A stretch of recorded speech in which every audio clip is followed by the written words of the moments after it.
Ladies and gentlemen, thank you for being on our program today. Today's interview is an author, but much more than an author, also a producer, very active in the community in Australia to support certain groups, which we will talk about today. And I want to sort of go into her background. I'm not going to read her bios. Their bios is fantastic. Executive producer, director, development in TV and digital media. Ladies and gentlemen, thank you for being with us today. We have an author with us today from Melbourne, Australia. Love Melbourne. The more I was down here, I felt like I was in the Pacific Coast. I just loved it. And we were cheering for the Kiwis when they were playing against you guys in the cricket, but that's okay. They lost anyway. So part of life. I don't understand cricket, but it was part of my life also as well. Susannah Farrow, she is executive producer, director. She's done development TV, digital. She travels to Hollywood, does a lot of work even here, still doing development, and also as a writer. 20 years in entertainment. Uh, British Academy Children's Award. That is really unique. Beautiful background. One of the things I do want to read that I read in finding your bio, and I do want to take the moment because I was very, very touched by it, and would like to read it. As a creator, Susannah's interests lie in the area of philosophy, psychology, religion, spirituality, self-expression, self-discovery, human endeavor, human cruelty, and the human condition. Much of her work can be categorized as trauma fiction, which is, of course, informed by trauma theory and the nature of traumatic experience itself, the role and function of testimony, and the relation of trauma and place. That's by Anne Whitehead. The world is full of broken people. Susannah writes about them. She gives them a voice and a presence and ultimately a sense of hope. That's a beautiful paragraph. When I read it, I was just like very touched. And you and I have been talking before the production right now, and I really get the sense that this is a very genuine statement. But let's go back.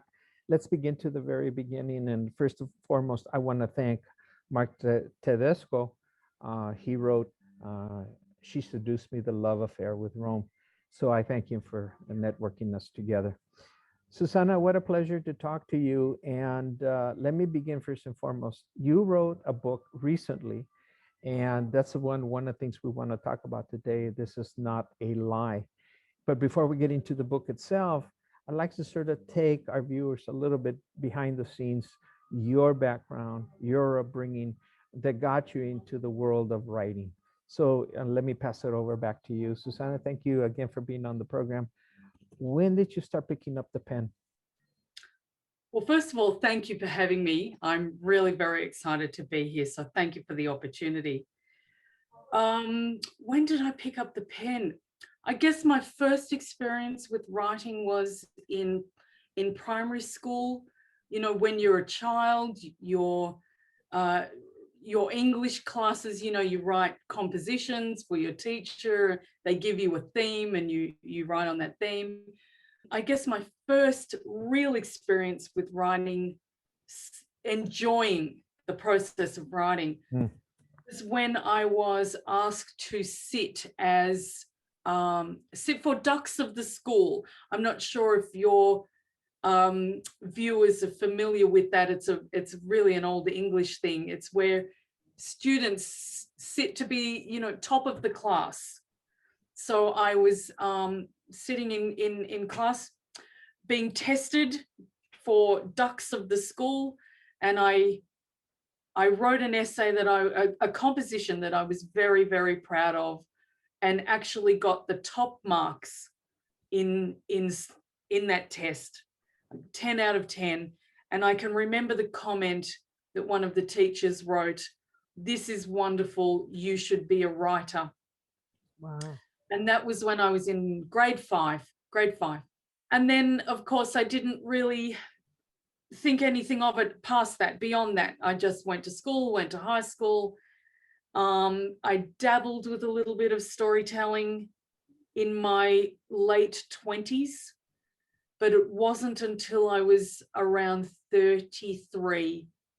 When I was 33, I had some major life changes, and thought, no, now's my opportunity to go back to school and do something that I really love and do something with my life.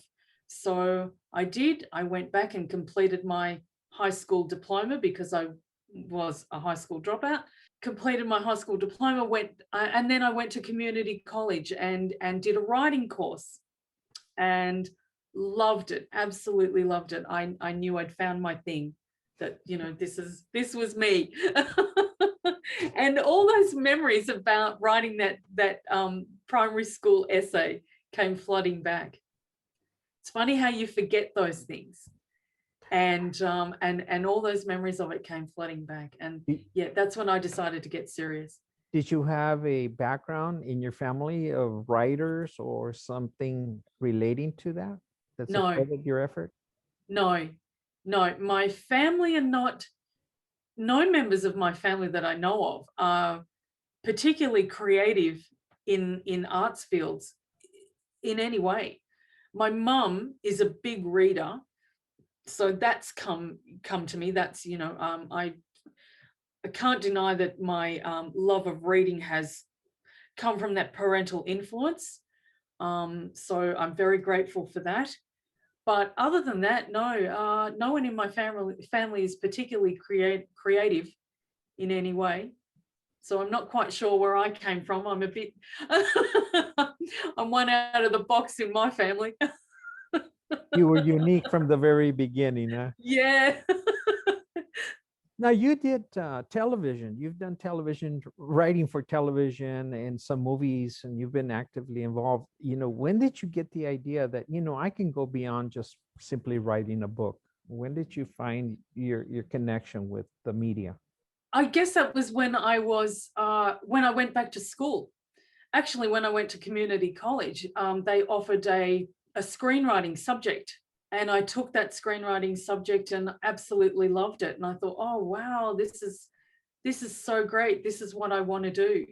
After that, I did a dedicated screenwriting course and learned how to craft a good screenplay and learned to write for TV, and just took off from there. And I concentrated on writing for screen projects for the next 15 plus years. Yeah, it was a great time of my life. Got to meet some wonderful people and work on some great projects. And but then I was drawn back to my first love, which is prose writing. You know, writing prose, short stories and novels. Screenwriting, I feel I've given it my best. Now it's time to move on. What has been, from all these experiences of writing, other than writing your books, which we're moving into in a few moments, what is the most memorable moment you remember as being a screenwriter? The first time I walked onto a set, even though I'd written this, I was the screenwriter, I was actually invited to come onto set and watch the production. So for me, the most mind-blowing moment was walking onto a set for the very first time and looking at everything a multitude of people had created to facilitate my words. A whole set, different sets, a cast of actors, directors, all the behind the scenes people. And then the moment I watched an actor speak my lines was just the most mind-blowing and memorable moment. I literally watched my characters come to life. And that, for me, cemented the deal in screenwriting. That's when I knew I could do this. I could do this well. And people wanted to produce my content and, you know, spread my message through the production. I was totally blown away in that moment. I just thought, wow, this is so great. How many people can you reach through this medium? You know, it was unbelievable to think that so many people were going to hear and see my message. Not that I believe in preaching, that's absolutely not the goal, not my goal, but I do, as an author and a writer, I do have things to say. So, you know, using film or TV or prose as a medium in order to share my voice, I'm very privileged in that way and very grateful for those opportunities. And so if I can use those mediums and my voice to help heal the world in any way, then, or start conversations about topics that are so integral to us as human beings, then that's what I feel that's what I need to do. What is your fountain of inspiration that gives you the ongoing topics and themes and motivation to continue your work? I write about things that make me angry on the whole. That's probably a different approach than a lot of other writers. A lot of writers I know, you know, like to write happy little stories. What I don't write is chick lit.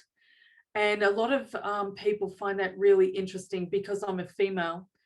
I suppose the expectation is that I would write about female characters and female issues and things that women are dealing with in modern society. I tend not to do that. Most of my characters are male. I don't know why that is, but I don't know. Maybe I should have been a man. I don't know. But I write about things that make, as I said, make me mad, make me angry. I write about things primarily, I suppose, I write about injustices, that there's always an underlying injustice to the story that I'm writing. So whether that comes out as a comedy or a tragedy, whatever the end result is, that's always the underlying thing, yeah, that drives it. Well, that sort of leads us into my next question about your book. This is Not a Lie. And it's a book that highlights an individual, Joel, and it addresses the LGBTQIA plus group. So, you know, is this book, and I'm not going to share the plot. I mean, we want the readers to do it, and I've been enthralled reading it. So thank you very much. Is that sort of part of your momentum of what you want to write about? Absolutely. Yes. So This Is Not a Lie was inspired, truly inspired by injustice. So I'll give you a little bit of background. So the main character was inspired by two men whom I knew many years ago in my teenagehood. One was, these two men were both friends and we were romantically connected as well. I had a friend whom I met when I was about 15, and we had an on-off relationship until I was about 23. He was my Romeo, you know, Juliet, Romeo and Juliet romance, and it was very intense, very passionate. So he was the first inspiration for the book, and he was a heroin addict and ultimately passed away as a direct result of his addiction. And the other fellow who inspired the book was also I was romantically connected with, but he was gay. Back in the day, in the 1980s, the early 1980s, to be gay was to be ostracized by the larger community. He was a closet homosexual because he couldn't out himself. He was disowned by his family, which was heartbreaking, by his father primarily. Yeah, so he was an inspiration, and my other friend was an inspiration. And of course, the book is set in the world of rock and roll music. I was a musician, a vocalist in a few local rock bands here in Australia back in the day. None that were, you know, that made it anywhere, which was great. It was fine by me. I was actually kind of a reluctant participant. but I could, get around, I could work around a stage. So Joel is a collaboration of the three of us in many ways. And the things that happened to us collectively, were inspiration for the story as a whole. There's a lot of your own personal life experiences, not necessarily detail by detail in the book, but sort of it was absorbed into the production as well of the book.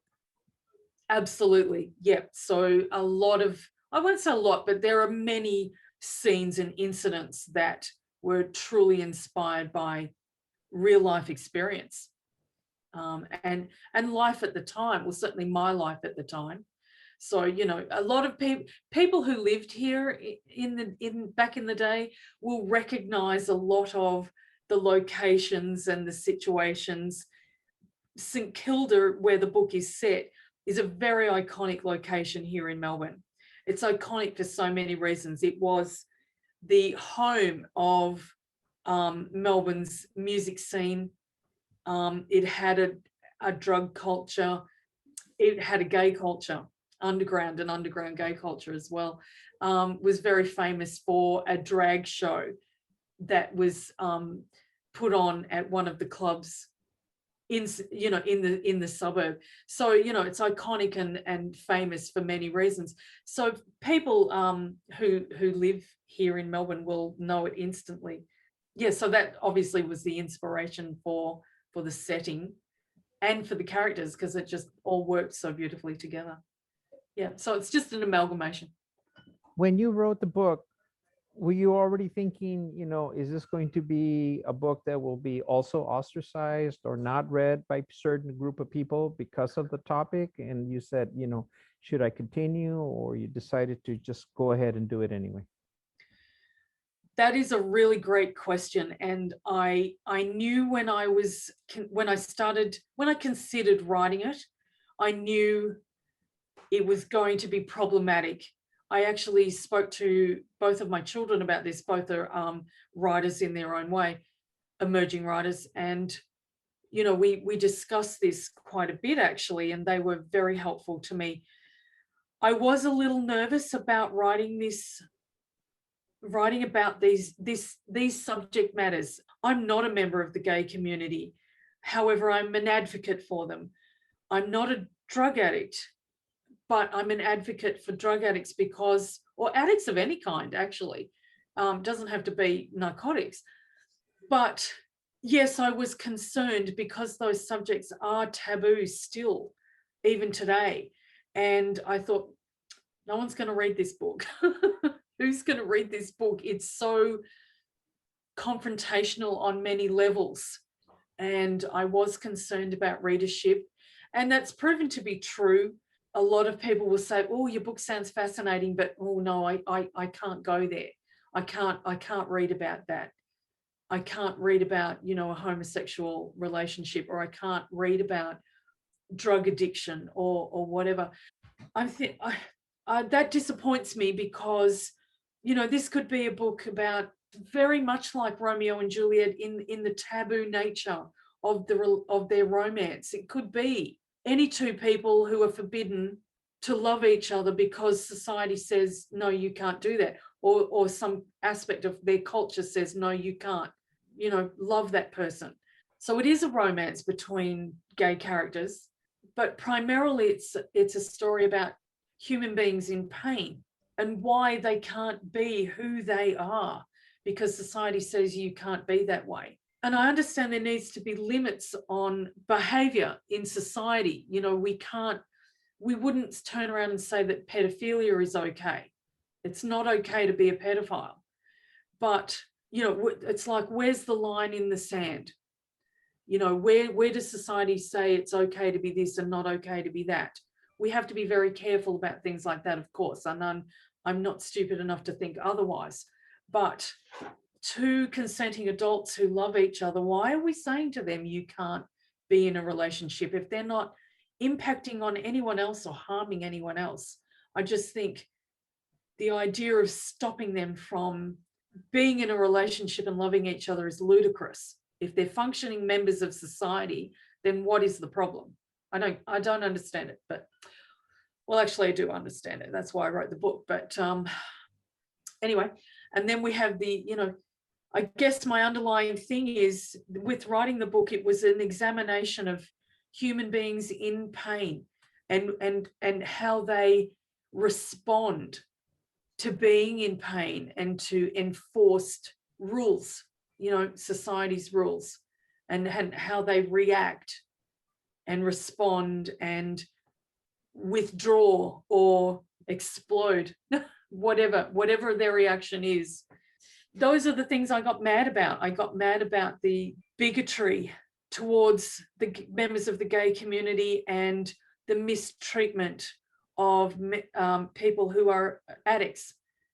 So in this case, it's drug addicts, but it could be anyone with an addiction that's damaging to themselves or the wider community. What I'm learning from you is that by discussing it, by putting it in front of us, by sharing it, and the discussion doesn't have to be personal, but if we're aware of it, we can sort of all look for ways how we can contribute and solve this. And I find that that's the inspiration in your book. Yes, absolutely. It does begin with a conversation, and it begins with understanding. Healing begins with understanding. We, on the contrary to punishing people, why are we punishing people who are in pain? Should we not be more compassionate and trying to figure out what's so wrong in their world that they resort to self-destructive behaviors or potentially destructive behaviors in to the wider community?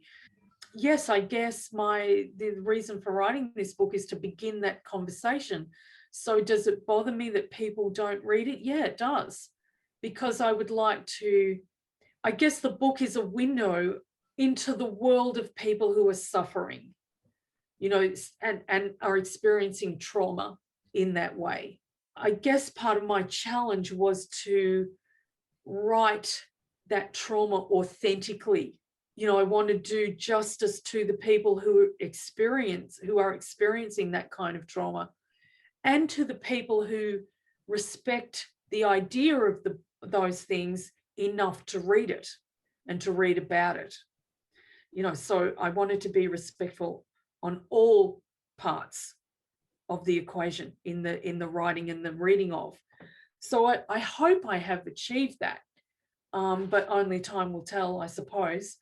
But I do hope that I hope that the words are beautiful, and that's what I strove to do. I really tried to write a beautiful text.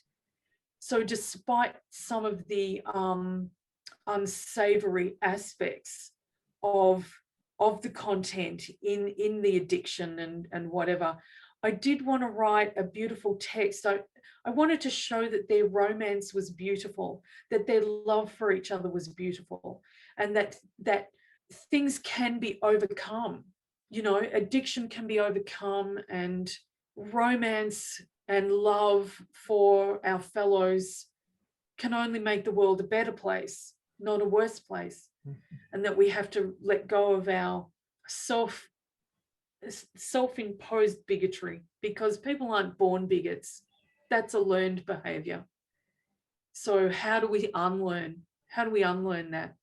Unlearn for the purpose of healing and understanding. Absolutely. And Unlearn yes, absolutely. Well, unfortunately, we're getting close to the end of the show, but let me sort of slip in a couple of more questions. So what advice would you give to other persons who have the dream of becoming writers? Okay, live a great life, live a varied life, experience life to its fullest if you can, within the realm of your comfort zone. Although, no, actually push yourself outside of your comfort zone, because it will make you a better writer. It will give you a better understanding of people and humanity as a whole. Travel if you can. What you can see outside of your own community will open your eyes to many, many things. Practice, obviously. Practice your craft. Writing is a craft that needs to be practiced. You need to learn how to do it well. It's not enough to just sit in your office and chunk words out on a page if you don't know how to structure a short story, or structure a novel. It's something, you know, even master painters learn the craft from another master painter, you know. So learn the craft, learn the techniques that will help you tell a great story. Yeah, and live a great life, really. Have something to say. Make sure you have something to say. It's not enough to have the will or the drive to do it without actually having a message of some kind. The best writers always have a lot to say. Before I move to the final question, could you give us some details of where our viewers can find you and follow you with your work and get in contact with you? Oh, great. Thank you. So I have a website, which is my primary hub. So that the the web address is scfarrow.com. And you can find all my social media, Goodreads, reviews, and all about my work on my website. Everything's there. Well, you're constantly updating it. So that gets into my final question is, what are your future goals? I've just commenced studying my PhD, which is thank you. That is a long held goal.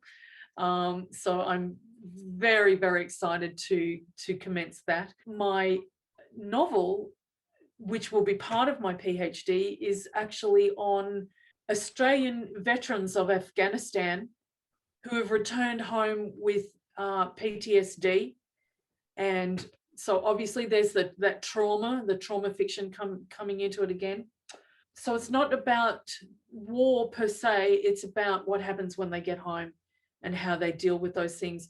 You know, we have a lot of experience here in Australia. We have a lot of experience and with veterans or US veterans. We see a lot of movies about American soldiers and read a lot of books about American soldiers and whatever. But I was interested in what happens to our soldiers. I was very disturbed by the number of soldiers who have committed suicide since they've come home. Australian soldiers, it was an astronomically high number. More soldiers die by their own hand when they return than who were killed in the war itself.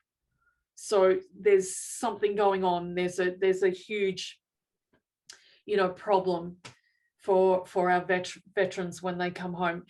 I don't argue for 1 minute that they're not doing an important job, but somewhere along the line, you have to start asking questions about what's the value of these wars, and not only to our own people, but, you know, obviously the people we're going to war with, against. So I guess there has to be some kind of conversation around that as well. Now, obviously, I'm not the only one having that conversation, but I think what I can do is have that conversation in my local area. I can begin a bigger conversation, a wider conversation there, which will obviously branch out because things that occur in our country are not isolated. You know, we all have similar issues. Mm-hmm. Hopefully I can just add my voice. So when do we say, Dr. Farrow, and your work finished? Not for about 3 years. So, but hopefully I can work on a few shorter things in the meantime. As well. Simply doing the research is going to take a lot of intensive time. Yes, but like you said, you've exposed yourself to the idea of pain and hope. So yes, I'm sure it's going to be an outstanding report, whatever you're putting out. So you'll be putting out little short clips of as you build up to the final product? I would very much like to do that, yes. We're going to follow that. We're going to follow you along the process. We're going to keep interviewing you and see where you are at and see where it ends up. So that's a commitment I make. That'd be fun. That would be wonderful. I'd love to do that. Yeah, I'd love to do that. Let's set that as a stage right now. The commitment is there. I'd love to hear it. So we'll make it into a schedule. Every 6 months, we'll follow you where you're at and see what you're progressing and your research takes you. But that's a very, very difficult topic also to deal with. So I applaud your ideas of where you want to go with this. Ladies and gentlemen, we've been talking to author Susannah Farrow. Hopefully soon, someday, we'll call her doctor, PhD. And before we sign off, two things. Could you please give us your contact information again? And number two, when you write your PhD, so you're going to make it into a book at the same time? Yes, so there will be a creative element, which will be the novel, and there will be an exegetical element, the exegesis or the essay, the philosophical essay, which will be part of it as well. Yeah. Okay, wonderful. Your contact information one more time, please. Okay, SC Farrow, all lowercase, .com. You can find me on the web there. Closing statements. Be good to each other. Be kind. Have compassion for your fellow human beings. Life can be hard. Life can be wonderful as well, but have time for people. Listen to people. Enjoy them while you have them. Yeah, just be good. Be good. Do the right thing. Susannah, thank you very much. I look forward to having you on our next show. Thank you. Thank you for having me.